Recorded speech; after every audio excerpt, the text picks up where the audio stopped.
and Barbecue. Welcome, everybody, to yet another Booze, Booze, and Barbecue. This is Andy. And this is Jojo. Jojo, what is going on? Tons of stuff is going on. It's been super busy. We've been having tons and tons of fun. I mean, we've been going to interviews with our distillers. We've been going to car shows. We've been going to barbecue events. I know you've been busy too. Things are just going crazy over here. Yeah. Booze, Booze, and Barbecue is just taking off. And yeah, just hitting up every event we possibly can. Yep. We've got lots of coverage of all those coming up for you guys. We've got, of course, lots of the Distiller series. We're not done with that. Nope. We've still got plenty to come on that one. Yeah. We've got 3 or 4 lined up to go and more rolling in every day. There's been a fantastic response to us going and talking to these distillers. It's been a lot of fun for us, and so if you guys want it, we're going to keep doing it. We are going to try to bring you the regular show when we can and pepper in the Distillers series when those come around as well. We've got, like Joe said, brewers to talk to, barbecue guys to talk to, car guys to talk to. Yep. And it's gonna be a huge summer. Yeah. It's gonna be a huge summer for us. It's gonna be epic. That's right. Yeah. And epic is also something I would call this beer that you brought. What do you got for us? So I picked this up here recently. It's a new Russian Imperial Stout. As I'm sure you have all figured out by now, Andy and I are both huge fans of Russian Imperial Stouts. Huge or fans. Any kind of a dark, roasty, toasty kind of beer. So this is made by Old 99 Brewing down in Roseburg, Oregon. And it's called the Russian Menagerie Imperial Stout with chai. And I like chai. And I like Russian Imperial Stout. So I thought, hey, I think I'll get a bottle of that and just see what happens. I see no reason not to. Yeah. So we've got some in our glasses here. We're going to go ahead and give that a little smell. Of course, I get lots of the chai spice. Yeah. Lots of the chai spice on the nose. Like there's lots of the cardamom, lots of the cinnamon. Yes. And of course, the clove is obviously there. And these are Indian spices, so just the faintest hint of cow dung. However, it does not taste like cow dung. It's very sweet. It's very sweet. Yeah, there you go. go. The roasted malt obviously comes through very well. I'm very happy with that flavor kind of just coating my palate. I don't get a lot of the black tea, but definitely the cardamom's there for me. The cinnamon's there for me. The clove is there for me. Not a whole ton of ginger. No. No real licorice note to me. No. Typically chai tea has fennel or star anise in it. That's true. But I'm not picking up too much of that, which I think is a good thing because I'm not a fan. I'm not a fan of that either. So that's probably why I am enjoying this right now. I do get where they're getting the black pepper, which seems like an odd flavor that you would get from a chai spiced beer, but this aftertaste that I'm getting is very black pepper. Well, as you said yourself, I mean, forest floor can be a good flavor. And so can black pepper. There it is. Yeah. Put it up. Cheers. All right. So thank you, Old 99 Brewing Company out of Roseburg, Oregon, for putting this together for us. It's delightful. Absolutely. Anybody that's near them, go and grab some of that Russian Menagerie Imperial Stout as quickly as you can. It is delicious. Yes. Speaking of delicious, I know you went to a barbecue event here recently. I did. And I'm thinking this Russian Imperial Stout would have gone really well with some of the barbecue. Ooh. And not well with some of the other barbecue. I was a little surprised to see a few places in Carlton not giving it their all is maybe what I should say. I had some dishes. I'm not going to say where or what they were, but they were boiled. They were not barbecued. Oh. And I was not impressed with that choice. No. Well, and that might be why it's not a very well-known event. I had certainly never heard of it. It's called Porklandia, and it's in the small town of Carlton, Oregon. And you happened upon it and we're really excited to go. I had other plans. Yeah, but wife and I made it down there. Yeah. It was a lot of fun to go around to, and Carlton is a fantastic little town.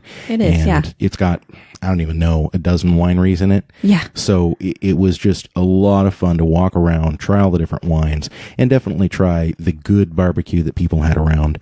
Ember and Vine of emberandvine.com. They had some amazing barbecue, but of course he's a competition barbecuer and has a barbecue catering company. And so then you would kind of expect his food to be very good. Yeah. His and her food. It's Sure. a gentleman and his wife, but their food really did bring it to the table. I had it and I was just like, yeah, this is barbecue. Yeah. This is good barbecue. It was very good. I was very impressed. They made this white balsamic mint watermelon salad that was to die for. Whoa, that sounds good. It went so well with the smoked pork belly. Yeah. It went so well. Gosh, yum. I was very impressed. I I need to get my hands on some of that. That's right. They were set up right across from a winery, and they were doing a little bit of a pairing for that winery. And I have no doubt that people were just flocking over there the whole day. I know I had to stand in line to get some. Oh, wow. They were nice enough to let me take some photos, and I went ahead and put them up on the Instagram and the Facebook page. We'll throw them up on the website too. Okay, great. Super good people. Go out and like them on Instagram, Ember and Vine, or go to emberandvine.com and check them out. Really cool people. Fantastic food. I can't say enough good things about it. Yeah, and then when we were done there, we made our way over to the Carlton Cellars Winery and loved their wines. They were super good. Yeah? Super good. And one of the winemakers was there, and I started talking to him, and he let me go into their cellar area and walk around in the barrels, and we were talking about wine. Yeah. And it was just an incredible experience. I love being able to meet the winemaker in their element and be able to sit and talk with them. And they had this fantastic ice cream cart outside of the winery. And so, of course, we got some ice cream. Yum. And that was ridiculously good. And it was just such a great time walking around the old town, eating good barbecue and drinking fantastic wine. Awesome. Yeah, it was really, really fun. Well, I tell you what, it sounds to me like you need to be entering that event next year and give Ember and Vine some competition. That's what I'm thinking. Yeah, I can show up with my 12-inch Weber and show them a good time. That's right. I'll make them some of my cardboard box smoked fish. There you go. Yeah, now we're talking. Yeah. Beat this. Well, I did barbecue something for Father's Day, which coincidentally was my wife's birthday as well. We did some chicken quarters, but then I also smoked a whole rabbit. Oh, nice. And it was amazing. Of course. Amazing. Yeah. We get these meat rabbits from a local supplier, and they are just so good and super tender. The meat's always absolutely fantastic. I would say that it tastes like chicken, but it's honestly better than chicken. Oh, yeah. It has a really similar consistency, I guess I would say, but it's just... It's very flavorful. Very flavorful. And it's very different. There's this melt in your mouth quality to it. I'm a huge fan of smoked or grilled rabbit. I really am. And of all the strange things to have happen, one of our ducks dislocated her hip. Oh my gosh. How does that even happen? I don't know, but apparently it's a thing in older ducks. It's a female duck, and she may have been mated a little too roughly, or could have slipped coming out of the pond, or there's lots of things that can happen. I never even would have considered that. Well, I never would have considered it either until it happened to us. And so we're just trying to tend to that. Fortunately, my wife is a chiropractor, so I think we got it straightened away. But this old duck just could not believe it. It's one of our favorites, too. We're just like, no, not that one. But she's in very high spirits. She's still eating, drinking. Good. She's still laying 4 eggs a week. Oh, wow. Good for her. Yeah, I was With really dislocated surprised. hip? And at 4 years old. That's amazing. Pretty shocking. Yeah. So we're keeping her happy and healthy and putting her out in the grass when we can, and then keeping her safe when she can't move around anymore. And we're just gonna keep going with it. All right. Might seem a little morbid that we're talking about that hot off the heels of a barbecue competition, but she's still kicking, so she is not destined for the barbecue yet. No, there's as I'm sure some of you may know, for those of you who don't know, certain animals are good for eating and certain animals are not so good for eating. So, And there's an age difference there yes. as well. Like yeah, it has to certain do with animals- breed. It has to do with age. So just because a duck or a chicken stops producing eggs or gets injured, you can't necessarily just turn around and put it in a pot because it might not be any good at all. No. And that meat tends to not be very good. No. I mean, the chickens you get in the grocery store, those are harvested at 9 weeks, 12 Right. weeks. They're very something young. right around there. Yeah. We had raised some meat chickens, and I personally feel like we let them go too long, and I felt really bad about it. Oh. We went 10 weeks, and Oh. those chickens could hardly move on their own. They were And really cute though. They were cute until they got to You know about what it 5 reminded weeks. me of? Did you see that movie Wall-E? Oh, yeah. Where they're up in space for like multiple generations and they just turn into like blobs, like human shaped blobs basically, and they can't really even walk or anything. That's what those chickens reminded me of. It was pretty cute. Those poor things. Yeah. They were, I want to say they were sweet, but really they just couldn't get away. It's terrible. Well, I mean, I always hear these people, they talk about how their poultry, their chickens or their ducks, oh, they're just like dogs, or, oh, you can keep a duck in the house with you and they're just like a dog. No. And I'm just sitting here thinking, how much time do you have to spend with this duck? Yeah. First of all, you are raising it as a hatchling. Like you better be the first thing it sees when it comes out of that egg. Secondly, you better be the only thing it sees for 18 hours a day. Right. And I just don't see how people can do the ducks as pets. I mean, maybe there's some very special ducks out there. Maybe. I don't know. But they are so neurotic, because all of our animals are free range. You know, we lock them up at night so everybody stays safe. But besides that, they go out and they forage. And my personal feeling is that's the right way to do it. Yeah. I don't like the force feeding. I don't like the factory farms, but I don't necessarily see how people can say, yeah, they're like pets to me when they won't get within 15 feet of you. Right. Yeah. I don't know. I don't get it. We spent some time when we first got our little chickens, we spent some time with them when they were babies, but I mean, not enough for them. I mean, they'll come up to you if you got a treat or something, but yeah, they're not pets. No, they don't want to be picked up or anything. No. Well, I take that back. I do have 2 chickens that like to be picked up by me. Oh, really? Yeah. They'll straight up just walk over and just stand on my feet until I pick them up. That's weird. I think it has more to do with they like being up on the shoulders. Oh. So I think they just like being high. Yeah. And they know that I'm going to pick them up and put them somewhere high. Yeah. It doesn't really have anything to do with you or your personality. No, absolutely not. Yeah. They'd probably kill me and eat me if they could. Probably. Chickens are mean. Oh, yeah. They're super mean. Yeah. We had I don't know, maybe it was a large mouse, but a small rat, large mouse that had made itself a little nest underneath of where our pool is because it's on a platform. It's a little pond for them. And that thing decided to get bold and made its way out in the daylight at one point, and it had 8 chickens dive on it. Oh, yeah. And there was nothing left of it. Yeah.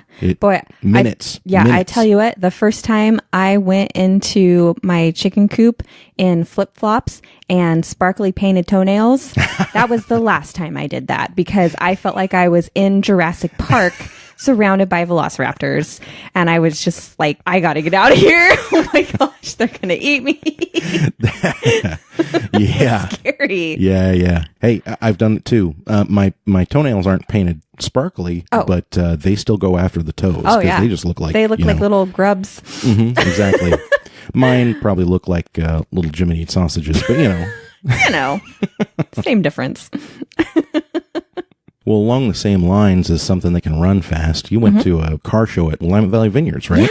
Yeah. So Willamette Valley Vineyards it's a world famous winery, and it's right here in the Willamette Valley, obviously, Willamette Valley Vineyards. It's about 20 minutes from my house, and my in-laws are not just wine club members, they're owners. So they get discounts and free tastings, and so we're there a lot. And they have a vault space too, don't they? They have a locker, a wine locker inside the club members' tasting room where they keep several of their own bottles on hand for anytime we want to go up there and hang out at the vineyard and have a glass of wine. So one thing that they do that I absolutely love is their annual car show. And it's a hot rod show. So it's all classic American cars, muscle cars, hot rods. And then there's the odd, Volkswagen, Karmann Ghia, Porsche, that kind of gets thrown into the mix, every year. So tons of great stuff out there this year.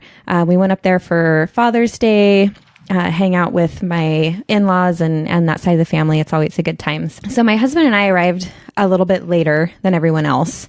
And the parking there is not ideal. A lot of times you have to park at the bottom of the hill and then you take the shuttle up to the top. But I've been there before. Yeah, I mean, it's still worth it. At least there's a shuttle and you don't have to walk. I mean, that hill is ginormous. Oh, yeah. So anyway, so we parked down at the bottom and instead of the shuttle was just leaving as we were parking. It was full.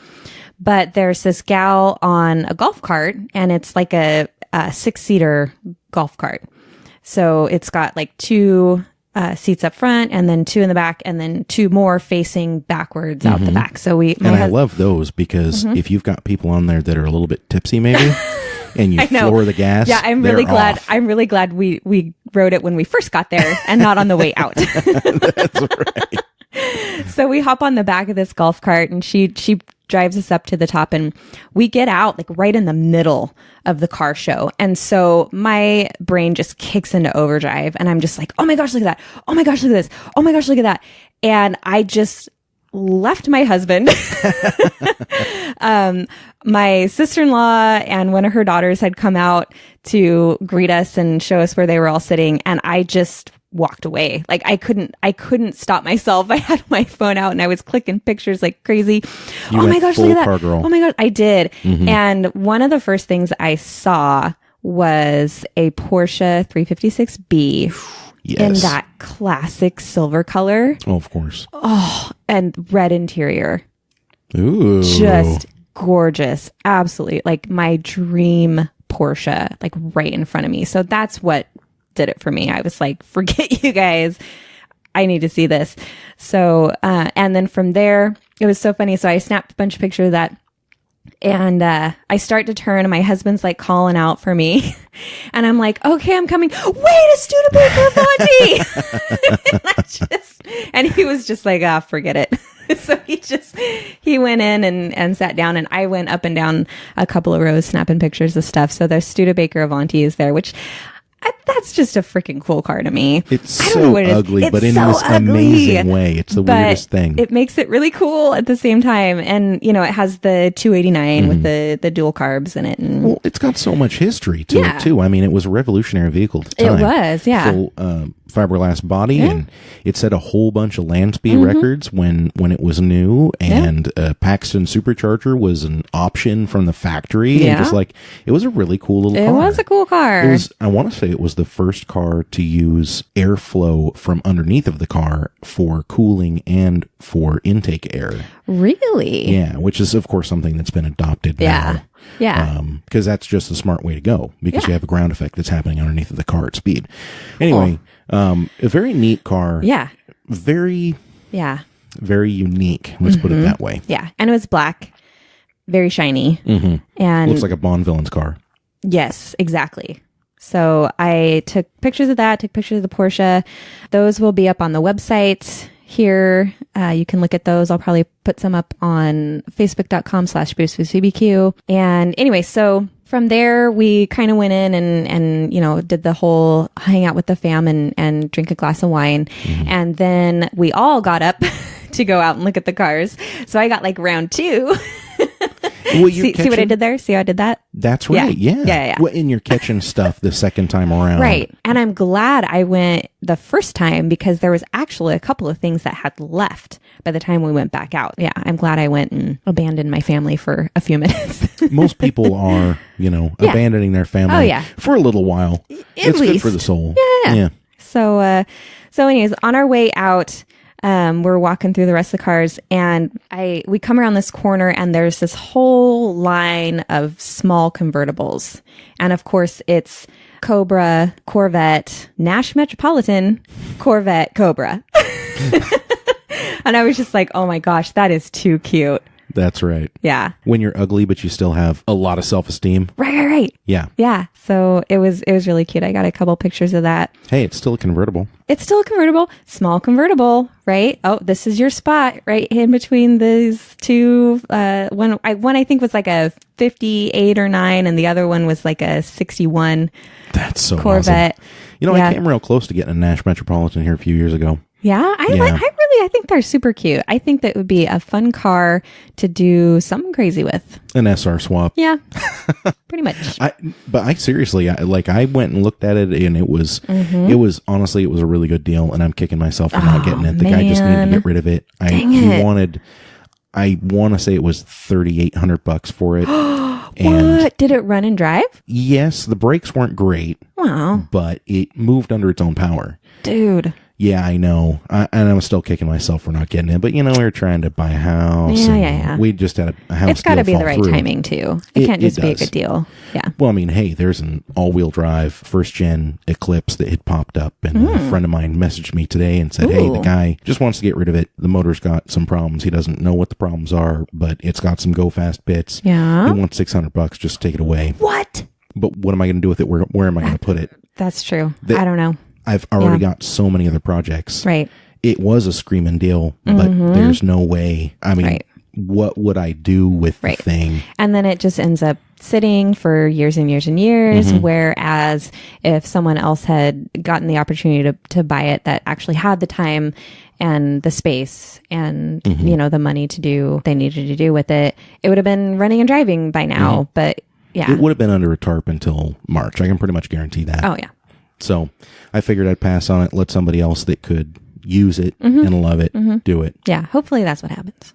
You sure like hope to so. hear that they go to a good home. You know what I mean? Hopefully it doesn't get parted out and then cut in half and stuffed into a dumpster. Oh, thanks for that image.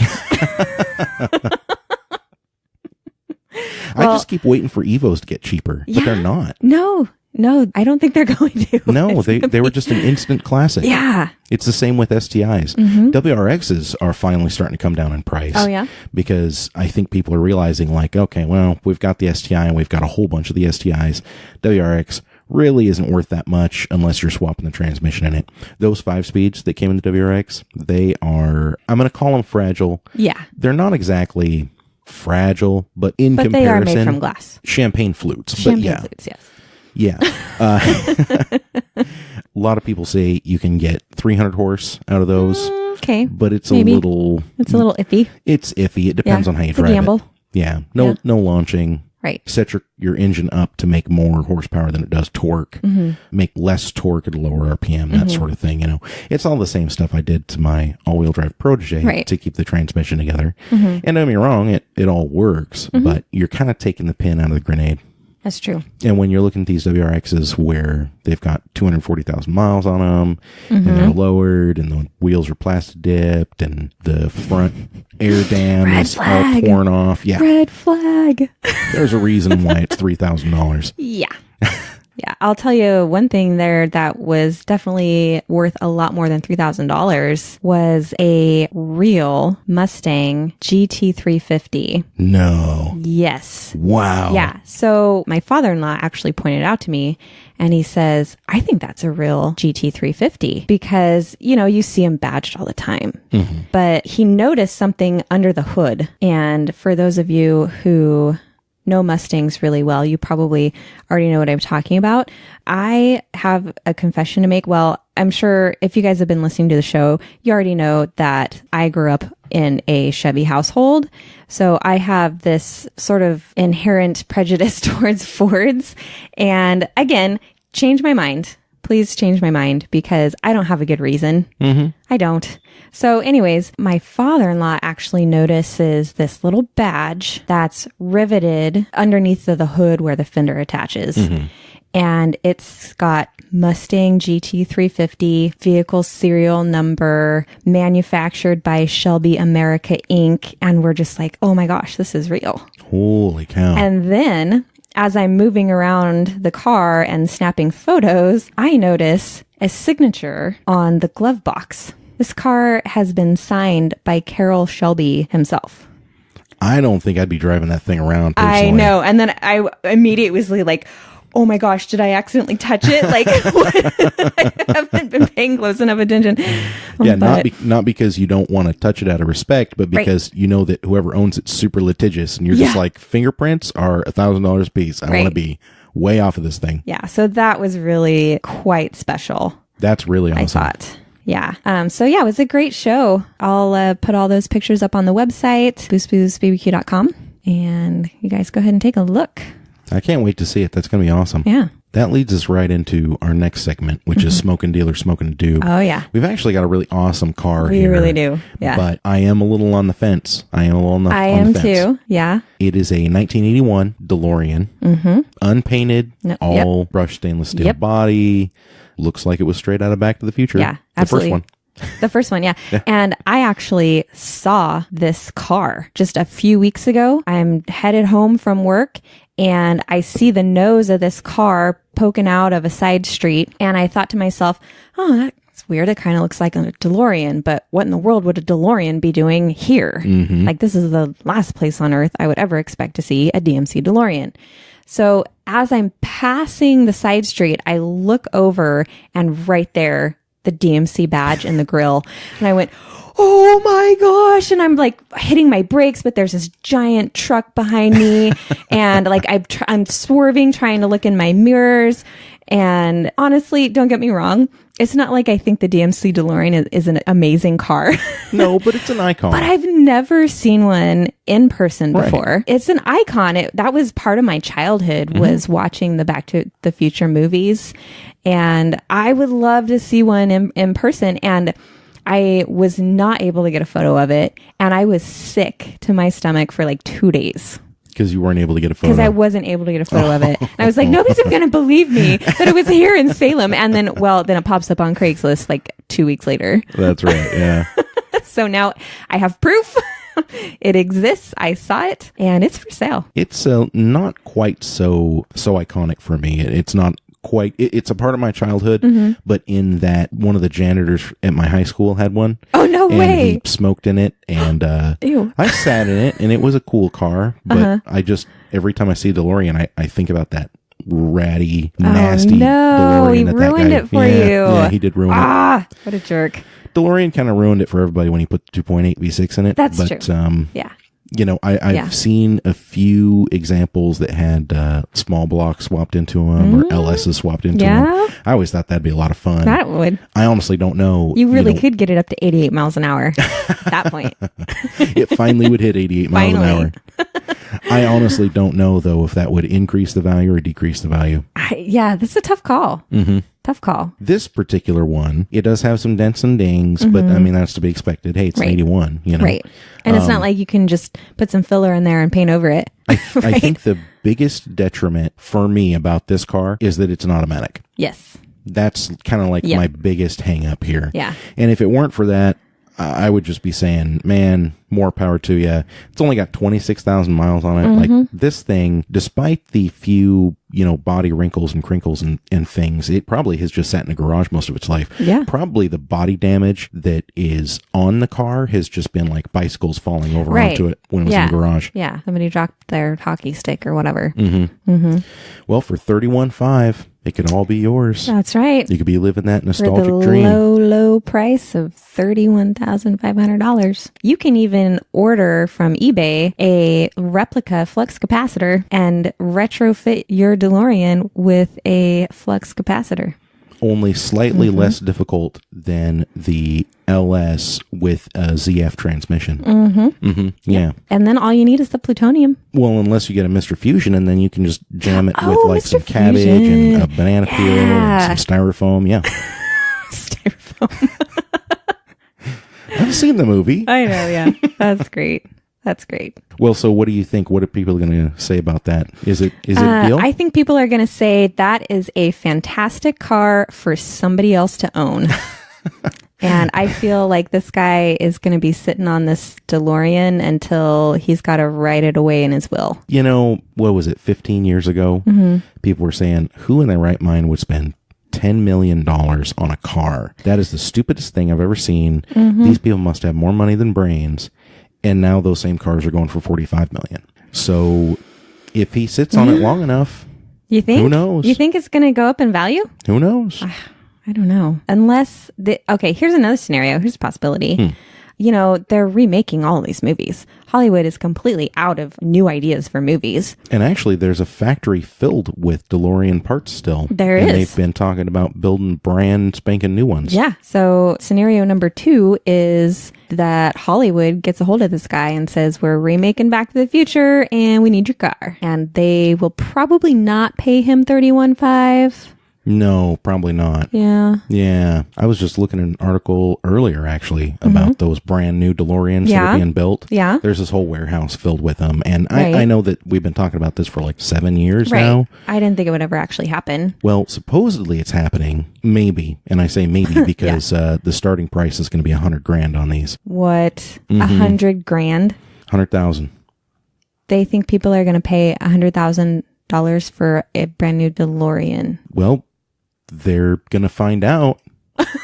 Maybe that's the real smoking dealer smoking a doob. Maybe. Yeah. It's a twofer. It doesn't say what kind of motor's going into them. I have to assume it's not going to be that 2.8. It would have to be. If they're going to want $100,000 per car, it's going to have to be something much better. Well, yeah. I mean, my wife's Hyundai Elantra has 130 horsepower. You can't have 130 horsepower in a DeLorean. No. Not for $100,000. I could see 600 horsepower. Okay. That would probably put me closer to, you know, all right, well, you know, you could get a Hellcat for, what do those come in at? Like 68,000?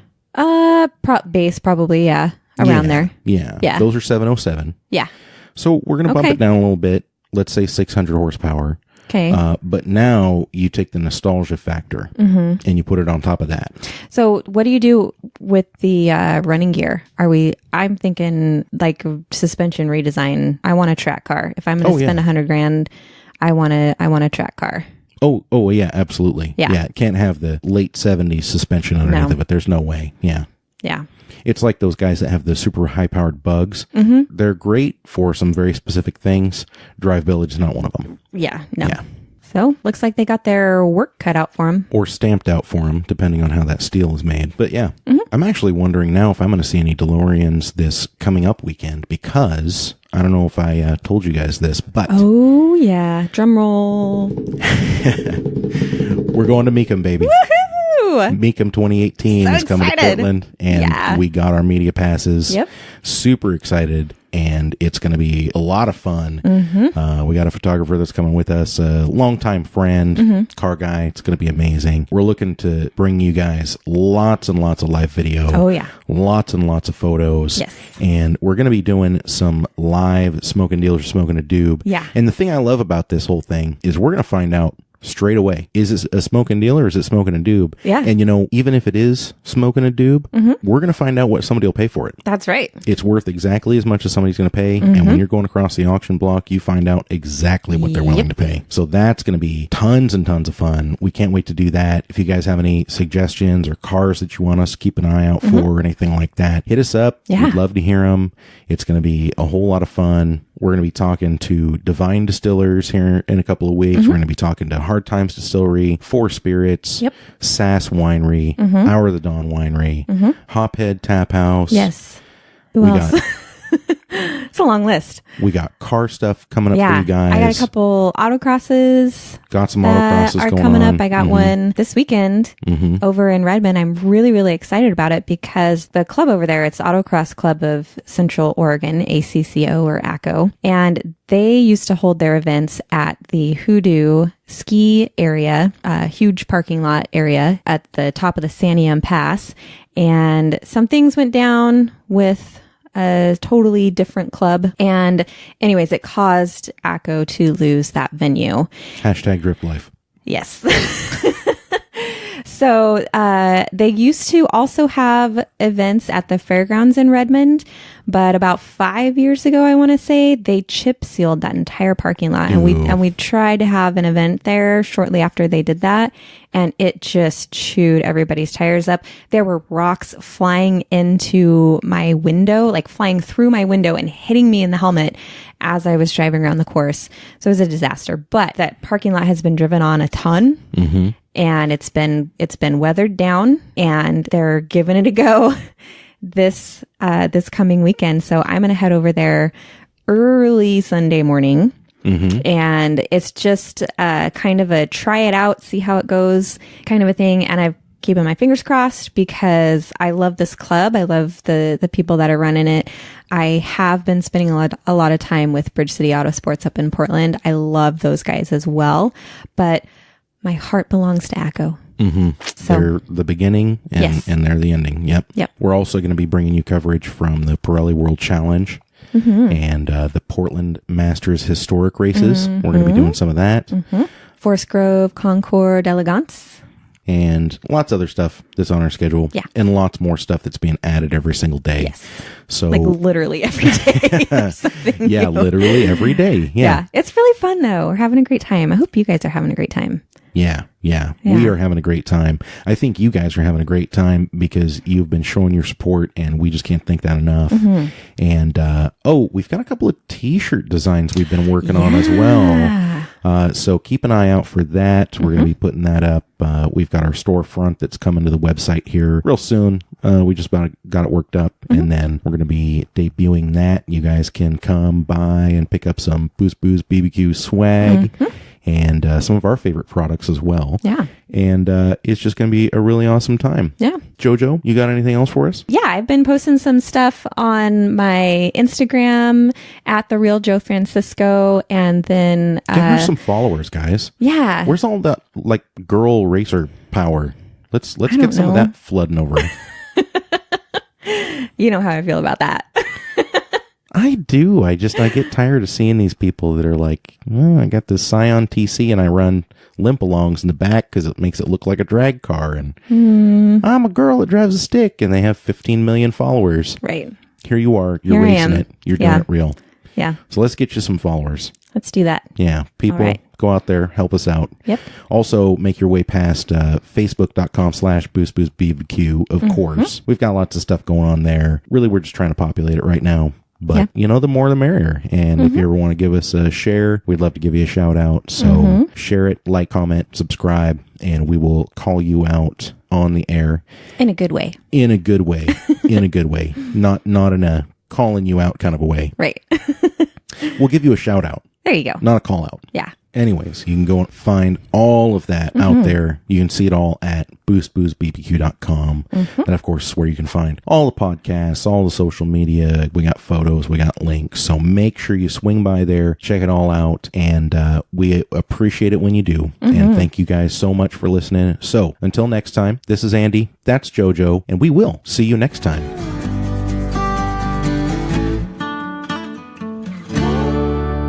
Boost Booze and Barbecue.